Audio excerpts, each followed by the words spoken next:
This new generation is disappointing. Help me! For the love of God! They like their adventures safe. Where's the fun in that?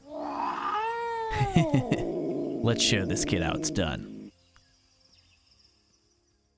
That was a special preview of my webcomic that I'm working on. You can call me Hal. The main idea is that in the world of like the Forgotten Realms and D&D, there's bugbears, goblins, vampires, werewolves, mind flayers, drow, gnolls, hags, a dozen evil gods with all kinds of crazy cultist followers. The point is, there are a million more ways to die in this world, in the world of a tabletop RPG. So naturally, you play as the most heroic characters in the setting. Like, you have your ranger, who is like great with a bow and arrow. He's great with the sword. He's battle hardened. He's a tracker. He has all of these survival skills. And your party's job is to protect these civilians who were all presumably less than level 1.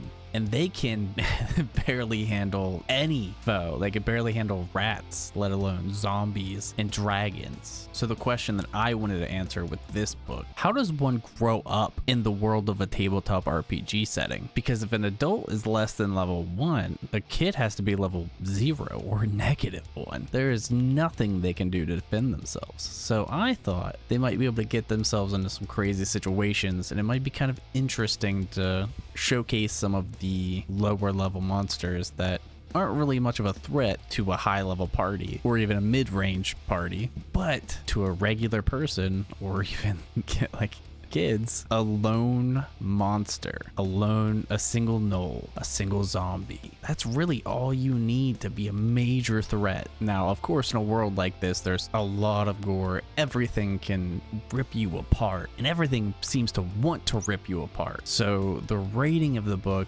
might be for a bit of an older audience. I'd say if you're a fan of the Dragon Age games, specifically Origins and Dragon Age 2, and possibly Inquisition, but mostly Origins, then that's kind of the tone I'm going for. I believe I'm going to have a decent amount of comedy to it, just because that's naturally the kind of person I am, but I really want to go for a dark fantasy setting with this. Follow me on Twitter, which is where I'm going to be posting all kinds of art and updates, but especially join my Discord. That's where I'll be updating everything the most. Pretty much as soon as I finish a piece of art, I put it up there, and sometimes even put art up there before I finish it so that I can have some feedback before I really put all that effort into it. Oh, and I'm sure you've noticed that the comic was voice acted, so just to let you know, I'm hosting auditions. I'll put a link below where you can audition, or you can send me a DM on Discord. Also will be linked below, and I can actually show you how to audition myself, because I really want to get the best voices possible for these characters, because all of these comics are going to be uploaded onto YouTube just like this one. Have a nice day.